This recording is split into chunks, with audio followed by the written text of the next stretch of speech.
c'est de bout en bout comment on peut permettre que ce qui est produit, fabriqué en usine, puisse arriver à l'utilisateur final.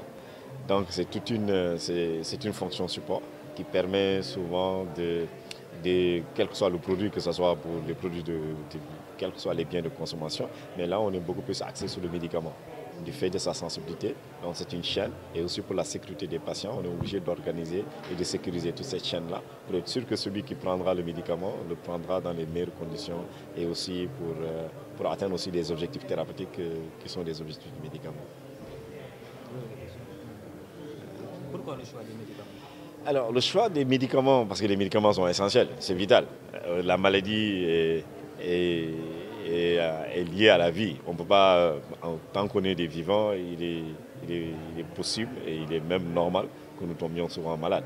Et le médicament fait partie du processus de prise en charge parce que après que le médecin ait fait son travail, que le laboratoire, que toutes les autres fonctions du diagnostic ont fait leur travail. Et la finalité, c'est d'avoir une thérapie. Et la thérapie, maintenant, passe par le médicament. Mais on ne parle pas que de médicaments, on parle de l'ensemble des produits de santé. Parce que les gens n'ont cette visibilité que sur le médicament. Mais au-delà du médicament, il faut faire des examens.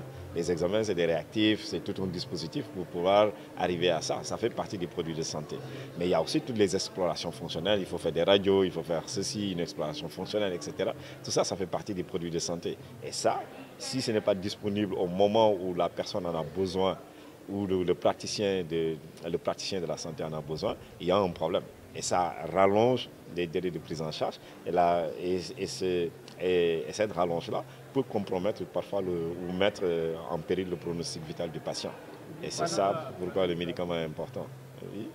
Pendant la pandémie de la Covid, on a constaté que l'approvisionnement en médicaments pour certains pays a posé problème.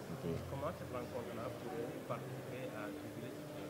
Oui, ça c'est une évidence et nous tous nous, et c'est pourquoi d'ailleurs ce qui a mis l'accent. Parce que vous savez, la chaîne d'approvisionnement, comme j'ai l'habitude de le dire, c'est comme le travail du plombier. Tant que la chasse d'eau, ça marche, les gens ne se plaignent pas. Mais dès lors qu'il y a une fuite ou il y a un truc, c'est là où on passe au plombier. C'est-à-dire que c'est une fonction support. C'est un peu transparent parce que les gens ne voient que le médecin ou le patient. Mais derrière, il y a toute une organisation pour assurer la disponibilité du service et la continuité du service. Et ça, c'est toute une organisation, mais qui reste très transparente. Or, sans ces services-là, le patient ne peut pas bénéficier de la meilleure prise en charge pour retrouver son bien-être, qui est l'objectif justement du traitement. Maintenant, la pandémie a mis à nu les problématiques de la chaîne d'approvisionnement, mais ce n'est pas seulement la chaîne d'approvisionnement des produits de santé, mais c'est aussi la chaîne d'approvisionnement globalement, de façon globale. On a vu les masques, on a vu autre chose. Aujourd'hui, on voit que le pétrole, tout a flambé, mais c'est que la chaîne d'approvisionnement est extrêmement importante. Malheureusement, nos pays, du fait de différentes priorités, les gouvernements ont dû faire des arbitrages et l'industrie de la production pharmaceutique a été plus ou moins négligée, si on peut le dire ainsi.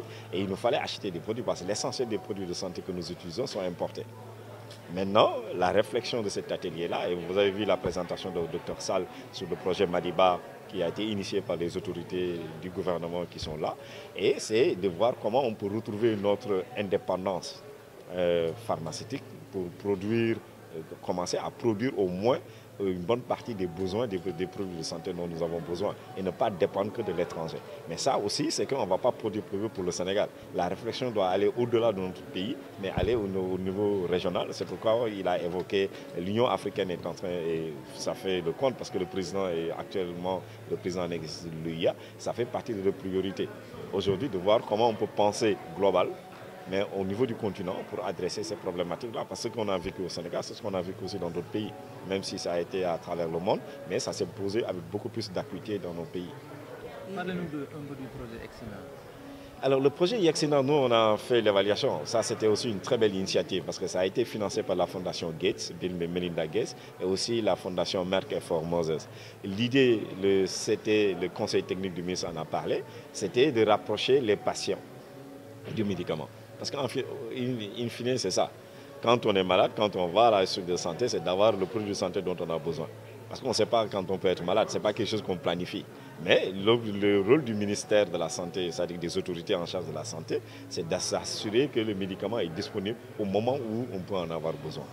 Alors ça, le Yexina, comme son nom le dit, l'indique, c'est qu'on est arrivé. Et le docteur Sall l'a bien caricaturé, c'est dire que c'est rapproché, arrivé jusqu'au chevet du patient. Alors, le projet Yexina a eu quelques difficultés et nous-mêmes, nous l'avons évalué à la demande du ministère de la Santé avec des partenaires comme l'USAID, le Fonds mondial, il y avait aussi la Banque mondiale. On a travaillé sur ce projet-là, l'évaluation. Le ministère, on a fait l'évaluation et aujourd'hui, on est en train de repenser avec les autorités sur la relance même de Yexina, mais en s'assurant de la viabilité technique et financière du modèle économique. Alors, et c'est sur ça qu'on est en train de travailler. Yexina a connu quelques difficultés parce que c'était un projet qui était très innovant, porté même par le chef de l'État.